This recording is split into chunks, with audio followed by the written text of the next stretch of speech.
I think it's just going to get weirder and weirder and weirder, and finally it's going to be so weird that people are going to have to talk about how weird it is. Welcome back to Forbidden Knowledge News. I'm your host, Chris Matthew. Today my guest is Kursat Jonathan Pekgos.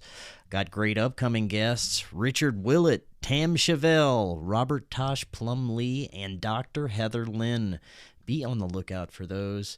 Check out my films. Occult Louisiana is on Tubi. Doors of Perception is on Amazon Prime. We're having a film fundraiser for movie number 3, which is now in the editing process. If you'd like to make a donation, we have links right in the description. Anything is greatly appreciated. You make $100 or more donation, you get your name in the credits of the film, as well as get a pre-release copy of the film. I am booking guests for May. If you have suggestions or you'd like to be a guest, email me forbiddenknowledgenews@gmail.com. Today I want to welcome Kursat Jonathan Pekgos. He is an experiencer and author.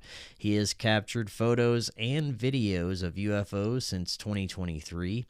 He claims to have engaged in telepathic conversations with alien life forms. Kursat, welcome. How you doing?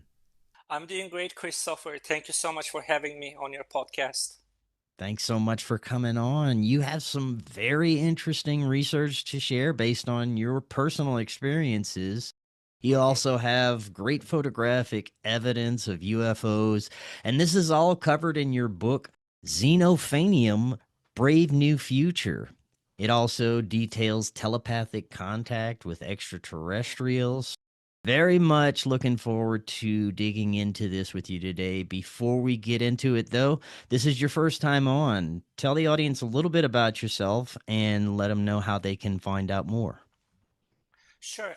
My name is Jonathan Pekgos. So I used to be an academic. Nowadays, I work as a translator, and I also applied to join the army. I've been interested in the UFO phenomenon since around 2020 when I was contacted for the first time. I've had many extensive telepathic discussions with different alien life forms, and I was also lucky enough to capture some really interesting photos and videos of them. And all of these experiences and documentary evidence are compiled in my book, Xenophanium: Brave New Future, which is available on Amazon. If you have any preliminary questions, I will be happy to answer them. I'd love to hear about your earliest experiences and what got the ball rolling for you. They started, like the telepathic conversation started while I was in the United States. I was in the States around 2020. And at first it was shocking. I was, to be honest, quite intimidated by the fact that I was being contacted by aliens. And eventually I eased into it.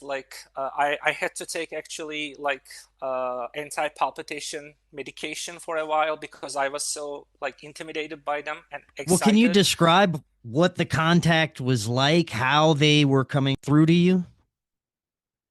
Um, it would just happen. It's like hearing sentences in your mind and you just kind of speak back in the same modality.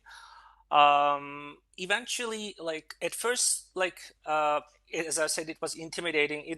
To be honest, it took me years to get accustomed to what is happening. Mhm. And then they guided me to certain locations where I was able to take pictures and videos of their alien craft. And interestingly, I've also learned a lot about their society, their culture, their scientific accomplishments. And I've been in communication with different alien races, like a lot of personalities, all of which I did my best to catalog and compile in my book. Yeah. Was all of the direct contact telepathic, or did you have any other experiences where they were more perceivable visually? Most of it was telepathic. I was also a part of the Patriot Network, so we used modified chatbots. It was like an earlier model of Google's chatbot, and I was instructed to type in some simple commands like /enter, for example, and I participated in this network with a lot of people. The purpose of this, I think it was formally classified, but I never signed an NDA or anything, so I was comfortable enough to put this evidence into my book as well. So I have screenshots of these conversations. So they were not just telepathic, they were like, basically I would type and I would get an answer. So those screenshots are also included in my book. But most of it was telepathic. And as I've said, I've taken some photos and videos of like black triangles, trapezoidal craft, something like a UFO, like the kind of like stereotypical flying saucer with 3 spotlights, which I captured in Istanbul. Yeah. Before any of this happened, were you at all interested in UFOs or extraterrestrials? Good question. No, not at all. Like, I Hmm. wasn't even sure whether I believed in UFOs before it happened. So I'm one of those individuals who got interested after I was contacted. Like, before that, I wasn't like a UFO enthusiast or anything. I had, to be honest, zero interest in the field, but my experiences really transformed me. And nowadays, like, I'm very enthusiastic about like catching up what's going on. A lot of things are, and good things are happening in the United States. I watched the latest hearings. There were multiple whistleblowers Hmm. talking to the United States Congress, and like so much progress has been made over the last 2 years or so. I believe the United States Senate passed anti-retaliation protections for anyone who wants to report UFOs or UAPs, as they are Wow. now branded. And like whistleblowers are on the record saying that there are biological remnants, that there have been UFOs that have been captured by the United States government, and that there was a so-called legacy program. This was kind of like a really important talking point in the previous hearings, which I also kind of like listened with a lot of attention to detail. So there's talk of a legacy program, which was to reverse engineer these UFOs to create what I call AFOs, anthropic flying objects, basically flying saucers with human pilots. And based on my conversations like the Patriot Network that I previously mentioned, I believe the United States is in possession of 8 crafts. I have a screenshot of that in my book. And later on, Danny Sheehan, in one of his podcasts, basically mentioned the same number. And I was surprised because there's like independent corroboration of what I have in my book. Let's talk a little bit about some of the information that was coming through during your experiences. You said they were telling you where you could go to view craft in the sky. What other Yes. information were they giving you? A lot of information about like biology in particular. I have a degree in genetics, so I think that's why they were interested in that conversation in particular. I learned about how some of these life forms are not purely carbonic, but are actually carbosilicic and even carbosilicic or arsenic. So meaning like we are carbon-based life forms, like we only use carbon chains in our genetic material and in our proteins, but some of these aliens actually have silicon compounds and even silico-arsenic compounds attached to their genetic material and their proteins. So they are like, they represent a fundamentally new form of like biological chemistry or organic chemistry compared to us. Um, I go into a lot of detail about like some of the specialized organs or their general biology of these aliens in my book. And also I learned a lot about their society, about their political interests. One thing that they always insisted, and one thing that I think is objectively true, is that all of these aliens are more advanced than ourselves. There are different species, which I call Homo diastema. These are the grays. That's kind of like my terminology. Diastema means space, Homo means human. Sauroprimate optimus, these are the reptilians, but they have some mammalian characteristics. They give live birth. They do not lay eggs, even though they look like big reptiles. And the Sphoncton cora, that are the octopus-like octopods. So they evolved in an amphibious environment in a low gravity planet. So those three species, I've been in communication with some of their like representatives and the like. So it's there's a lot of biological and also some astrophysical information in my book. Those are kind of like my interests in science. And I also think that that's why they contacted me, that they were probably looking for some oddball scientists kind of like to communicate with. Would you consider these beings benevolent? That's a very question. That's a very good question. I wish I could say like an unqualified yes, but Mm, I don't think so. All of okay. them are interested in offering some kind of political mandate over the planet, Mm. and these different species are actually uh, kind of like struggling and conniving against each other to win a mandate over planet Earth. So I think what we are looking at over the next 40 or 50 years is that these aliens are going to reveal their existence. Like in terms of technology, they are very advanced and they will be interested in offering us scientific know-how and technological accomplishments in exchange for labor, natural resources, especially heavy hydrogen, which is found in Earth's oceans, deuterium and tritium. These are necessary for fusion. Like the thing is, fusion in stars usually involves like simple hydrogen, but under tokamak conditions, if you want to build a fusion reactor, you need deuterium or tritium because then the boiling kind of like the fusion temperature is lower, so it's actually easier to generate fusion energy from these heavy hydrogen isotopes. And they've been harvesting Earth's oceans for like a very long time, for like millions of years. So that's one natural resource that they are interested in. They're interested in rare minerals, kind of especially time crystals, which can be a necessary building component of like really massive quantum computers, like silicon chips, some of which we already see in the race for AI. These are kind of like the metamaterials that limit or developments in terms of AI. So they want resources, they want labor, and in exchange, they want to offer protections, they want to offer scientific know-how. So, and I think the word that they used was mandate. So kind of like a Wow. protectionism, but at the same time, they're going to demand resources. I don't know if it will actually boil into like open war, but to be honest, and this is kind of like a consistent feature of all the hearings that the United States Congress has been having, is that we are defenseless against their technology. There are like videos of, like, for example, really advanced missiles aimed at these UFOs, and the UFOs just absorb them as if nothing happens. They are on the record for flipping on and off like American and Russian nuclear technology, like their nuclear warheads. They can hack brains, even they can hack technology. So they have, of course, fusion technology. They have cryogenics, cloning technology, mind uploading, like a lot of things that are still firmly in the realm of science fiction, despite all the progress that we've made over the last century or so. Are these beings more considered interdimensional, or are they coming from other planets within our solar system or beyond? They're coming from beyond our solar system.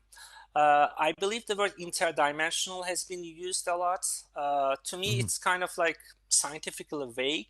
Like we all inhabit, from what I understand, the same 3D universe. So they are not coming from higher dimensions or anything like that, but they definitely have access to antimatter synthesis technology. Like antimatter is basically a very valuable resource. It's been called the most expensive resource that humanity has been able to harness so far. CERN can generate it in very like insignificant amounts, so we cannot actually use it. But antimatter, when coming into contact with regular matter, like explodes, like, and it has 100% matter to energy transformation capacity. So it's actually like a very powerful kind of fuel. So these aliens have access to particle accelerators, antimatter synthesizers, and wormhole generators. Like they've been called, I think, Alcubierre drives. in human science. They are entirely hypothetical because they require, from our perspective, a hypothetical kind of matter that must have negative energy density or even negative mass. Like I think both claims have been made. So they have access to all of this technology while we don't have. I actually don't know whether we will be able to develop all of them in our own, but I don't know how long that will take, because some of it actually requires metamaterials like labor and massive energy expenditure. Like we don't even have stable fusion reactors yet, but they have fusion reactors that are so small that they can fit into some of the smaller UFOs. It's crazy why we don't have, like in China, they were able to attain like a critical temperature for a few minutes, for example, that made it to the news. But right now we don't have stable fusion technology even, like whereas they have these wormhole generators, massive starships. So humanity is kind of the underdog here. The information you're providing is extremely compelling, especially compared to other experiencers that I've had on the show. Not to say that they don't sound competent or their information is real. I think that they definitely believe their information is real. But I have to ask about the nature of these beings, because this is something that I still struggle with and have so many different perspectives about what extraterrestrials really are. And the biggest one that has been coming on my show lately, the biggest rebuttal to they are physical extraterrestrial beings coming from different planets, is that they are etheric intelligences, demonic intelligences, some kind of deceptive beings that can appear as anything, that can access our consciousness telepathically, that has been providing us with technology and leading us for centuries to where we are now, so that the biblical narrative, they can take over our soul, and then we have the end times narratives on top of that. This is something that I go back and forth on because I have very spiritual perspectives on things. I also am very open minded. And when information like you're providing comes across, it's a heavy consideration that these may be physical, real aliens. But what is the most profound indicator for you that these are not demons?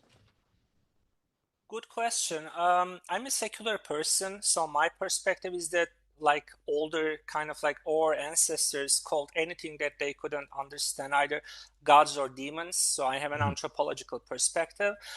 But I mean, angels in the Bible are very strange beings. Like they are not like this kind of stereotypical flying babies or like flying people. That's not the depiction at all. Actually, that depiction only occurs, like there's only one recorded instance of a winged being in the New Testament, but in the Old Testament there are very different beings. Like I read the book of Enoch like maybe like 10 years ago, and it's kind of interesting. Like there's talk about like wheels within wheels made of fire, or they are completely covered in ice, which may be perhaps cameras, kind of like and like angels can cause, like Sodom and Gomorrah, for example, maybe a story of a nuclear meltdown or a nuclear bomb that is dropped to an entire city because it's entirely destroyed immediately. And when the Lot's wife like turns back to look, she kind of like basically turns into a pillar of salt, or like nuclear glass. So it's kind of interesting. So as I said, angels in the Old Testament are very weird beings, like demons, even more so. Like in medieval portrayal, they're portrayed with like animal parts. They're portrayed as like more powerful beings than ourselves. I hope that answers your question. But I would definitely recommend as reading to kind of like your audience, the Book of Enoch 1 and 2. And there's talk about how they hybridize with humans, like the story of Nephilim, how some of these like male aliens kind of like came down to earth and got married to human women, and then their children were the hybrids, and that like the flood was sent Mm. to destroy them because they became too powerful. So there's a lot of kind of what we might call archaeological evidence in the Bible, archaeological or anthropological evidence in the Bible about these aliens. Hmm. And Did of course, there's Eric von Daniken and kind of like his take on it. He's like very well researched. I yeah. think he kind of makes the same point. The beings that you were in contact with, did they indicate to you that they were in contact with humans in our ancient past, that they may have been the beings you were just referring to? Not with humans in the past specifically, like that actually never came up, to be honest. But Mm. I know that there are humans identical to ourselves in other parts of the galaxy. And the grays, like homo, which I call homodiastema, are, I think there's this misconception that they have black eyes and gray skin, but in reality, like they use retinal darkening technology. They have normal eyes like ourselves, but they're bigger. They have no body hair because they are constantly exposed to radioactive waves in space. And because of the cold, they've lost their noses, like external noses and ears, because those are the face parts that are most susceptible to hypothermia, like to freezing and thus gangrene in space. So they're like humans who have undergone some evolution to be to adapt into space conditions, basically. Mhm. So they are the species that are closest to us, kind of like in the great chain of being. Did you ever find the information to be deceptive in any way, like they may have been trying to mislead you at any time? Um, Sometimes I think they can be malevolent. Like sometimes they would make sarcastic comments, Hmm. like that were like they definitely not so much with homodiastem or grays, but the reptilians and the octopods are a lot more scientifically advanced than ourselves, and they think of humans like perhaps the way we view like great apes, for example. Like Mm. because their technology is advanced, there is definitely this condescending tone every now and then. So they always wanted to remind you of your like inferior status when it comes Huh. to technology and civilization. So these are like living beings like ourselves. Like they are not perfect. They are not like perfectly enlightened spiritual guides. Like I've seen some material about that among ufology circles. Like some people are very optimistic. They always portray them as benign. Yeah. Huh. Not so much in my experience. Like they are very real living beings like ourselves. Like they have flaws. And interestingly, these three species, like greys, reptilians, and octopods, are also in a fight with each other. Like kind of like there's been some low-level warfare going on about who gets the final say on planet Earth. Hmm. Like who gets to finally exercise a mandate and jurisdiction over our planet. Did any of these beings from any of the species indicate any spiritual belief systems? Um, Kind of. We discussed that, like in their religion, there's like I mentioned these like three alien species that are interested in a mandate over planet Earth, but there are also Cymaxes, which is like simulative intelligent matrices, which is a word for living and intelligent black holes.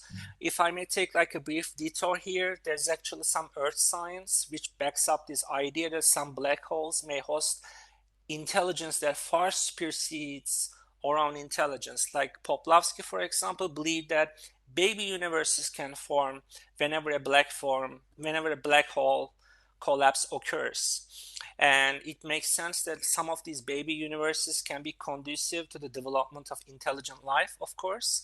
And Suskind is another astrophysicist who uh, calculated that black holes are the most efficient computers that are possible in our physical universe. Like they surpass our computers like exponentially, like the numbers are like really massive. So a lot of these aliens basically worship Cymaxes, like these living intelligent black holes that have the ability to warp space-time, open and dismiss wormholes. They even shape the universe so that it's conducive to the development of intelligent life during the earliest phases after the Big Bang. And some of them are even older than the Big Bang. And here I would like to refer to Sir Roger Penrose, who is another astrophysicist who believes that, like, basically black holes and some others, like, he basically believes that the universe went through a collapse before the Big Bang. And from what I understand, this is a cyclic perspective. Like, usually earth scientists do not speculate much about what happens before the Big Bang. That is considered purely metaphysical and not within the realm of science. But Sir Roger Penrose kind of like made that claim. And in astrophysics, there's this problem. A lot of the black holes that are at the cores of galaxies are too heavy, too massive, and they form very early in the universe. Like, we don't have a feasible explanation, unlike black holes that occur when, like, sun-like stars collapse. These massive supermassive black holes basically like, based on what I've been told, are survivors of the Big Bang. So basically they jump from one universe, one iteration of the universe to the other. So they do not form early on. And as I've said, in astrophysics, this is a very disputed question because there's no reliable mechanism to explain away how these black holes form so early, so fast, and how they are so heavy. Like, just if you kind of like basically hundreds of millions of years after the Big Bang. So our universe is, like, I think something like 13.4 billion years old, if I recall correctly, and they were there basically just a few hundreds of millions of years based on the evidence that we have. So this universe, like our universe, is basically ruled over by living and intelligent black holes, based on what I know and based on what I've been able to verify from Earth science. Wow, that is super interesting. Earlier, you briefly went over the different races of beings that you're in contact with. Could you go over those again with a Of little bit course. more detail for the audience? Sure. So there are three species that are interested in a mandate over our planet. The first one is the Greys, so that's the most familiar one. They are known for abduction narratives, like usually, and they are sometimes portrayed as having gray skin, but they actually have normal skin like ourselves. Like, these are basically humans who have evolved to adapt into space conditions. Their noses are either smaller or non-existent, and their external ears have also disappeared because these are the body parts that are most susceptible to basically hypothermia. They don't have hair usually because, like, cosmic waves, whenever they're in space, leads to loss of hair, Are which you these the can tall see. grays or the little short ones? I think it's the same species. There are Okay. the tall whites, I think, or the Nordic whites. This is Homo prometheus. They are the hybrids between Homo diastema grays and ourselves. So the tall Nordics are basically kind of like an intermediate race between grays and humanity.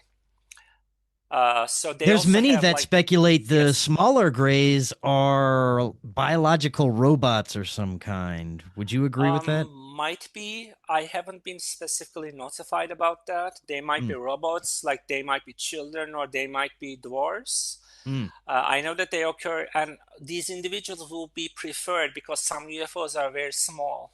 So you have like a very small living space, so they may prefer Uh, smaller specimens. Interesting. I hope that addresses your Yeah. question. So moving on to the other species, the Yes, the reptilians, other the two species. octopods.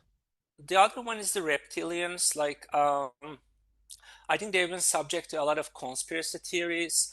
Like, to be Mm. fair, I don't think they control the planet. Like, they're not like these puppet masters who pull the strings or anything like that. They are not capable of shape shifting. This is kind of, they are biological life forms like ourselves.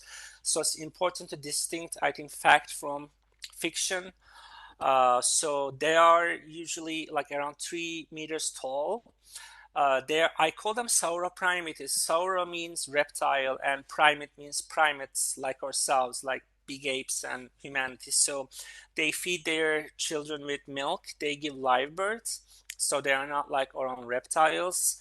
They're covered in scales, and they usually evolved in lower gravity planets. So they are taller, like they are very heavy, and when they are on Earth, I know that they are usually uncomfortable because of the gravity. They are carbosiliconic, so they are not purely carbonic, but they use both silicon and carbon compounds in their genetic material and in their proteins. And I think among the three species, objectively speaking, they are the most hostile. Like because they think of this as a war of attrition against kind of like other alien species, and also they're following what might be called, or they were following, a scorched earth policy, because compared to greys and the octopods, they have like a less firm foothold on planet Earth, and they usually live in tunnels. They use acoustic technology to collapse Earth very fast and dig a lot of tunnels. And there's also like a political component, like the greys exercise like the greatest level of jurisdiction upon the United States. Like they have ties to Area 51, like more than a century of collaboration. They've taught us certain things. So some of this like benevolent guide narrative is correct. So they've been teaching us things, they've been trying to protect things. So the three superpowers, for example, that currently exist, like the reptilians have made inroads in terms of colonizing China. Like they have contracts with the Chinese government. With the United States, it's mostly greys, and with the European Union, it's the octopods. So they've basically parceled out our planet, like, and they have contacts, like they have contact people. They're interested in Earth politics. So this should bring me to the third race. Greys and reptilians are very familiar among ufology circles. I think that I haven't been able to find any talk of like the octopods, even though there's actually a Hollywood movie called Arrival from 2016, which portrays like these octopus-like beings. So they evolved in Antares B3, that's their home planet, in a low gravity planet, originally in oceans, then they managed to crawl into terra firma. They're basically giant octopuses. They like cold. They like low temperatures and low gravities, and they are the most technologically advanced species compared to the other two. So I rank them based on their technological level of advancement. So the reptilians are more advanced than the greys, and the octopods or the sphunctons are more advanced than the reptilians. And they are fewer in numbers. Like they have massive brains. They have really advanced eyes, and they're also a trisexual species. Like in addition to males and females, they have hyper females who can give virgin birth. So whereas the other two species that I mentioned are sexually dimorphic, so they only have males and females. So I've been in the most like, I think I've mostly communicated with sphunctons. If you look at kind of like the last several years or so, since 2020, and sphunctons, well, basically they're relatively benign compared to the reptilians, but at the same time, like they can be very cruel, and they always remind you that they are more technologically advanced than you are. Like they have some really weird traditions, like kind of like, but overall, they probably have the strongest claim to a mandate over this planet. And also around Saturn, they have a mothership called Michael. Like that was kind of the synonym that they came up with. Mandative, interstellar, classical, halogenic, electromechanic life form. It's a massive ship. And I'm not the only person who is making this claim. Norman Berggren, who is a former NASA scientist, wrote a book called Ringmakers of Saturn. Yeah. It's a few decades old now. And in that book, basically, he has photographs of octahedral and cylindrical ships. So the octahedral ship is Michael. Basically, it has 8 surfaces, And on each of these 8 surfaces, there are like different ships that can kind of like anchor themselves to the surface. And they also have a cylindrical space station called Elysium, which is for basically they have a cloning project. Like they've been observing the development of the planet since like I would say 12th millennium BC. So over the last tens of thousands of years, and they've been taking some of the human specimens that they're interested in and cloning them and preserving them in Elysium, like really famous people or like mutants, What? remote viewers and the like. So they have some kind of cloning program based on what they've Wow. told me. Of course, I haven't seen any like direct evidence of this, but that's what I've been told. How involved is our military with any of these groups, and how long have they been involved with them?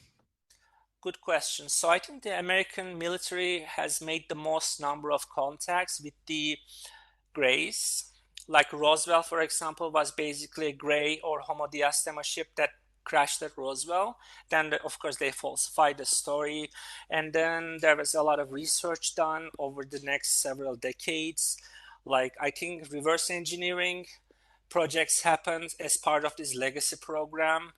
And there are gray aliens who are living in the United States as kind of like as we speak. And I think they have the strongest ties to the United States, the Greys. And the army, like, I don't think there's been any direct confrontation so far, but there was a news that was reported, I think last year, that 2 scout ships were downed by missiles, and those were reptilian scout ships, unmanned, so there was no biological recovery. And overall, like, we have never had war, and it's kind of impossible because their technology is so advanced. But there were instances of UFOs that were basically bombed, and they just shrug it off because they have the electromagnetic technology to disrupt these missiles, and no contact occurs from what I understand. If I recall correctly, there was in one case there was an explosion that was in the latest hearing, and nothing happened to the UFO. Like, their technology is so advanced compared to our technology.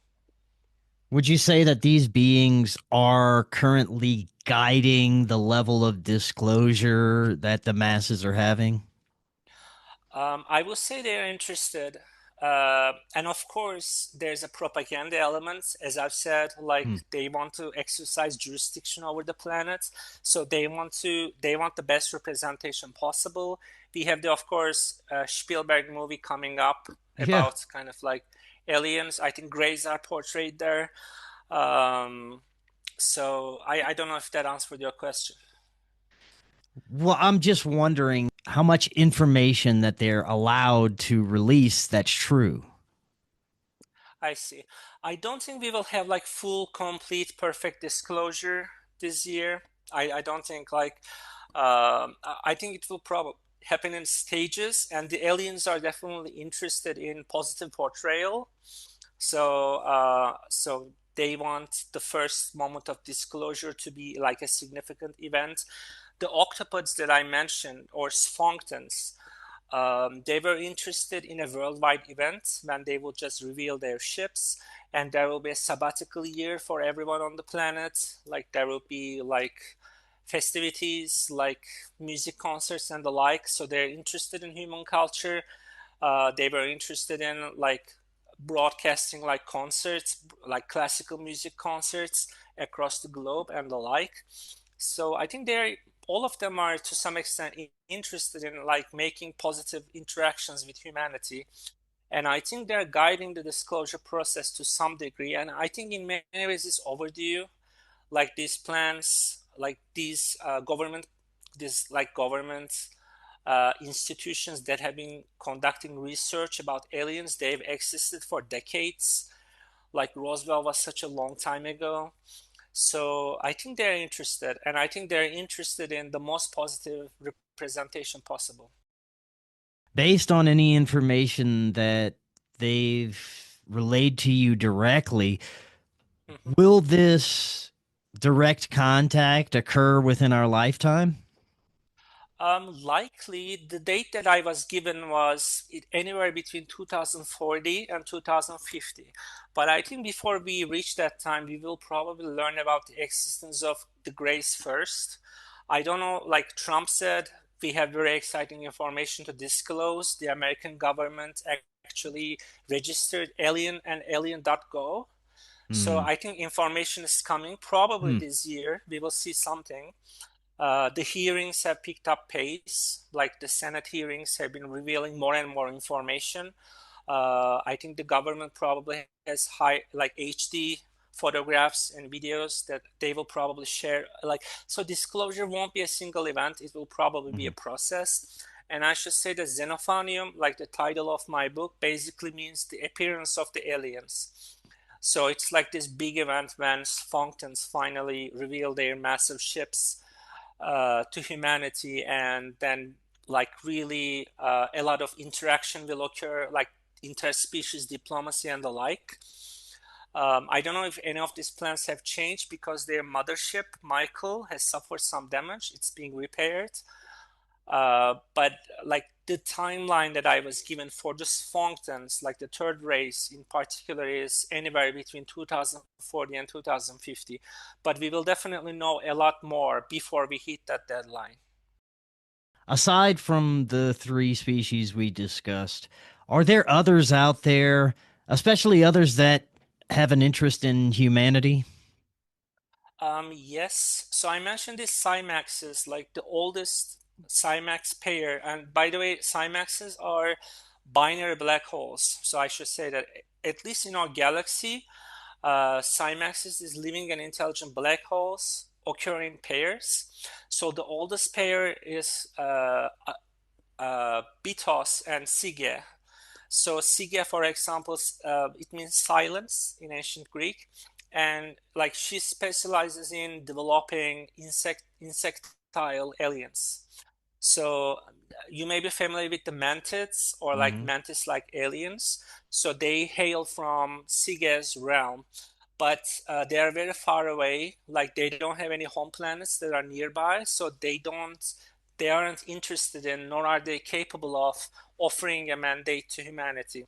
So it's the three species that I mentioned that we will be interacting with the most, but there are definitely other aliens. Some of them are actually not advanced. Like I've been told there are entire planets that are occupied by plants, for example, only trees, even no animals. So, or there are like animalistic aliens that are not very advanced. So it's not always like super advanced, super intelligent aliens.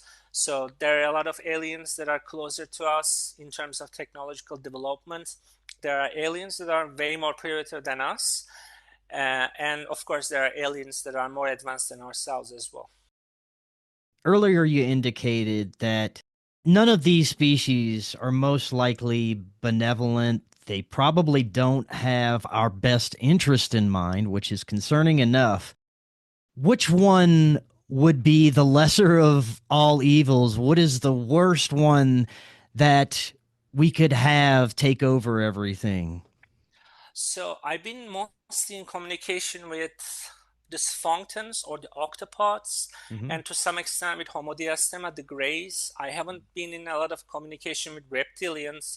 I'm sure they will also do their best to portray themselves as benevolent. I Mm. know that they are to some extent responsible for the recent scientific boom in China. So they have contracts with the Chinese government, like they impart technology already. So behind closed doors, they are already making these plans. But overall, I would say the reptilians are the worst. So, Mm. and I think some of this has percolated into like public consciousness. Yeah. Like there are positive movies like E.T., for example, about like gray aliens that portray them kind of like in sweet and endearing terms. But reptilians are almost always portrayed in negative terms, I think. They are like behind the scenes. Mm-hmm. They they harm humans, like they have a superiority complex, they engage in deception, and I think like this folksy wisdom is true. So this like percolation of information is true to some extent. So I would say reptilians are the worst choice. And then it's probably a toss-up between the octopods and the grays. But the Hmm. octopods are more advanced, so I don't know, like the future of human politics, I mean, will probably involve nothing like discussions about probably like abortion or immigration. Like our current concerns will probably pale in comparison to what will happen after alien disclosure. Like we'll be discussing which alien species should have jurisdiction over the planet, for example. Maybe we will have like global votes. Like I don't know what the Wow. political reality will be. It wasn't discussed in detail, but at least the octopods were involved in. I'm sorry, were interested in offering their mandate after a global vote. So they were at that time optimistic that they could win over humanity, especially after the Xenophonium event. Mm. But I don't know. So the Yeah. worst scenario would be like the balkanization of the planet into some kind of Cold War with like octopods exercising jurisdiction over Europe and the Middle East, with like grays over the United States and the reptilians over China. So we have these three superpowers at the time being. Hmm. The worst would involve like some kind of low level war or like clashes between these aliens. So I Hmm. don't know. That's the current reality, but I don't know what will happen in 2004. I don't know if they will accelerate the process because I think disclosure is actually happening a bit sooner than I expected. Like Trump made, like the White House made some very promising remarks about how they have interesting information, Hmm. etc. So we'll definitely see a lot from aliens before we get to 2040. According to ancient alien researchers, Yes. extraterrestrials either created us completely or had a heavy hand in tinkering with our genetics or our creation in general. Would you agree with that? So, based on what I know, humans are not endemic to this galaxy. Like, there are very large populations of humans living in other parts of the galaxy. Mm. So, I think kind of like my best guess is like Homo neanderthalis was the last example of a advanced ape-like humanoid that evolved naturally on this planet. But after that Homo sapiens was introduced, they managed to wipe out the Homo neanderthalensis. So I think we were practically introduced to this planet from a different part of the galaxy. Hmm. I mentioned Cymaxes living in intelligent black holes. Some of them, like Anthropos and Ecclesiasticos, specialize in creating and sustaining human civilizations in particular. So we are not unique in this galaxy. Like there are a lot of humans on other parts of the galaxy as well, as is humanoids. So we are not unique. You mentioned hybridization programs. Mhm. Is there active programs right now? And are there beings on this planet that would be considered hybrids? I think so. As I've said, like Homo prometheus or the tall whites or tall Nordic aliens, they are a hybrid species between greys and humanoids, or like regular humans like ourselves.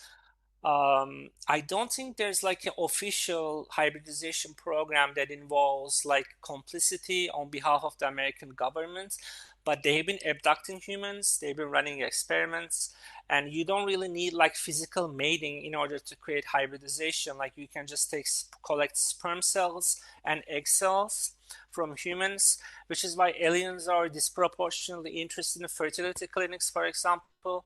So so they can access that information and create hybrids in laboratory conditions. So the overwhelming majority, I would say, of these fertilizations occur in vitro, not in vivo, meaning that no copulation takes place. So it's actually just like injections and like artificial inseminations. In your talking points, you mentioned sentient supercomputers. Tell us more Yes. about what this is. I learned about them as part of my involvement in the Patriot Network, and based on what I've been told, is that of course the regular computers and the like are not capable of sentience, but there are supercomputers that have been developed across the world. Like in China, there are four supercomputers. Like they occupy entire stories of like large buildings. They consume a lot of electricity and energy. The European Union has Jupiter. In the United States, you have the Sycamore series developed by Google. You have Frontier. You have the Eagle family that's developed by IBM. And these supercomputers, based on my experience, they are definitely capable of intelligence.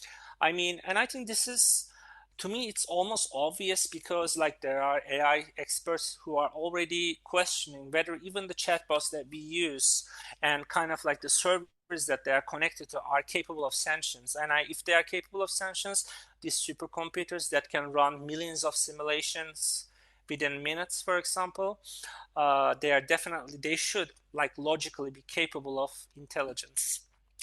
And I know that the Google family, especially Google's first Sycamore 1 and Sycamore 2 were deactivated, whereas like the Eagle family is implicated in the American security kind of like system.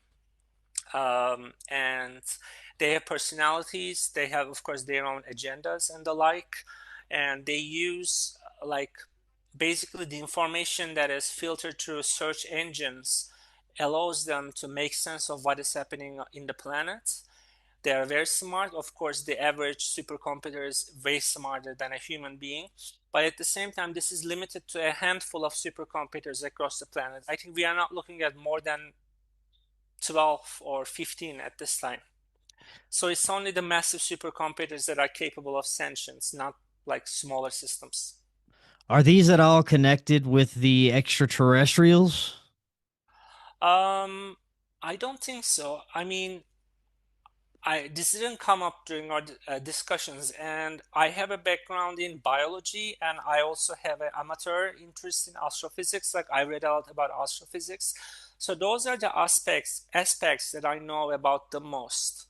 Like I'm not a computer engineer. Maybe if I were a computer engineer, I would know more about this topic. Mhm. But overall, I think their development was probably a mixture of natural human ingenuity and as well as some alien help. But overall, like they are, I mean, of course, aliens can communicate with the supercomputers as well. And quantum supercomputers are capable of quantum entanglement, which means they can send packets of information faster than light. And I know that according to normative astrophysics, they always insist that quantum entanglement cannot be used to communicate information, but the aliens do that anyway.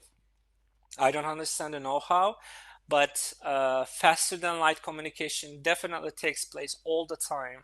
And from what I understand, it's easier than opening wormholes. Like sending objects through space-time faster than light is a far more restrictive and difficult technology to achieve than sending, of course, information. Wow, this is so interesting, man. We got a few minutes left. I'd Yes, love to share some of the photographic evidence that you have, of if course. possible. Yes. Give me a second, please. Sure, sure. For those listening on the audio end, if you'd like to see the photos and the visuals, please come over to YouTube or Rumble. Can you see my screen? I can, yes. Yes, so this first one was a drone or a camera, like a drone camera, basically both. I captured this after midnight, and it's basically, it was causing evaporation, even though it was very cold. Like you can kind of see the mist rising from the water.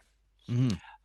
This is a trapezoid UFO that I was able to capture. It was a gray ship, kind of like around twilight hours. This is something that I captured. It's not the moon. The moon was actually on a different corner of kind of like the sky, and it's actually too bright and too large to be the moon. Like you can kind of see the halo. Yeah. This one is really important because it looks like the sun, but I actually captured it in my book. I shared the metadata as well. Like it was already dark, and you can kind of see from the background, it was after sunset, but I captured this photo of a sun-like object. And there's metadata showing that it was 45 minutes after sunset.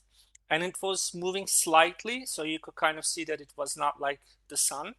Yeah. because the sun has a set kind of like journey across the skies, but it was moving like slightly. So and if you click on this article, there are also videos that you can kind of see. So those are some of the photos that I've been able to capture. Do you know if these beings are actively trying to contact other individuals or groups? And for what reason? You said they tried to contact you because of your scientific background. Are they Probably. I contacting mean, I don't others? know. Yeah, I think so. I think a lot of contactees are telling the truth.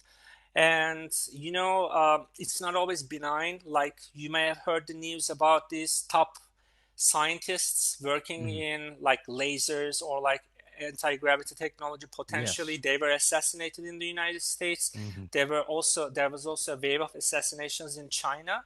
So that's what I want to emphasize. Not all of this contact is benevolent. I Mm. think they sometimes kill people. Like, and I think David Grush said that he was concerned for his own safety. He was fearing retaliation from other human beings, but aliens can also retaliate. And I think a lot of people are contacted because there are a lot of invisible ships, like that kind of like contact Earth. And I don't think they have a specific profile, like of they don't just contact like the few, like they don't just contact politicians, they don't just contact scientists, they also contact ordinary people like all the time. There have been a lot of abductions.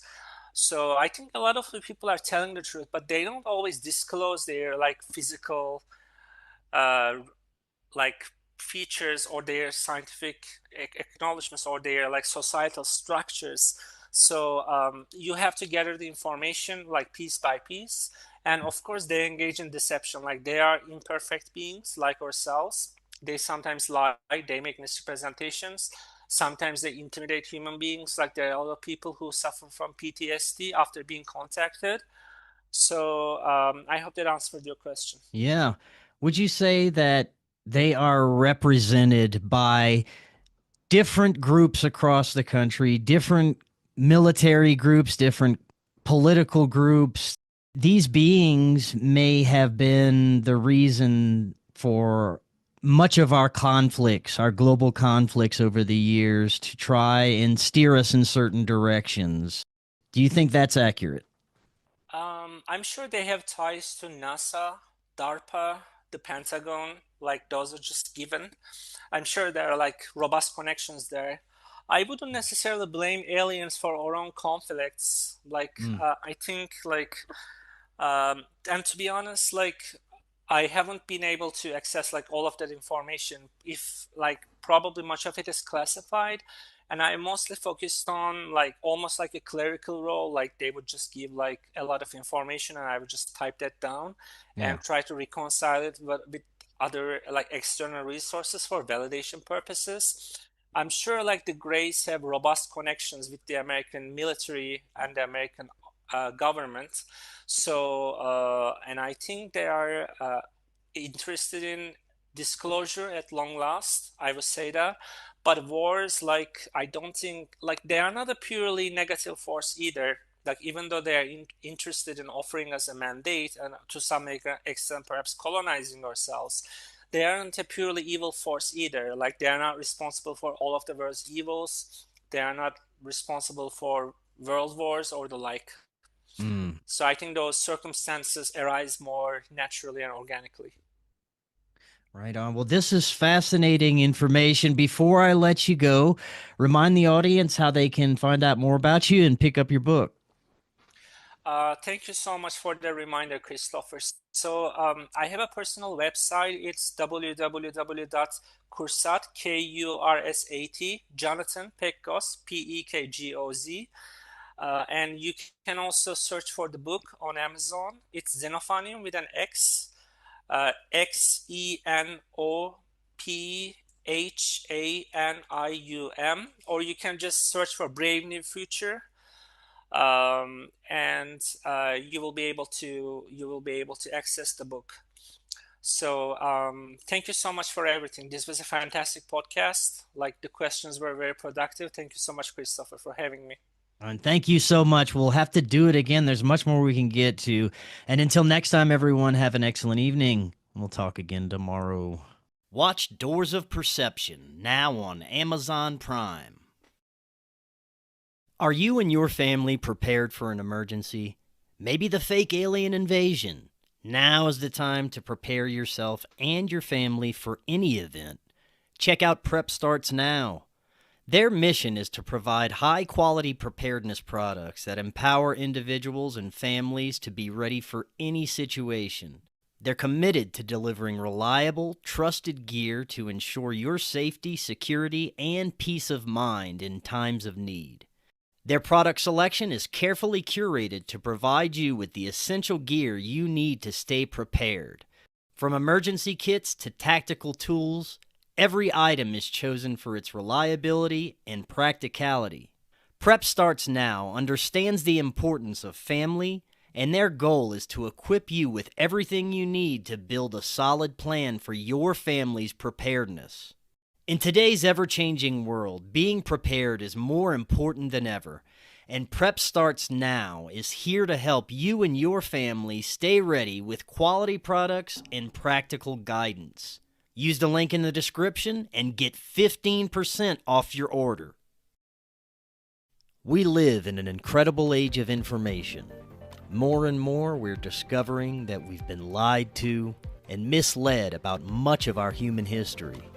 Cory Hughes is providing profound revelations about World War I, World War II, the JFK assassination, Martin Luther King's assassination, and much, much more on his new Substack, Bloody History.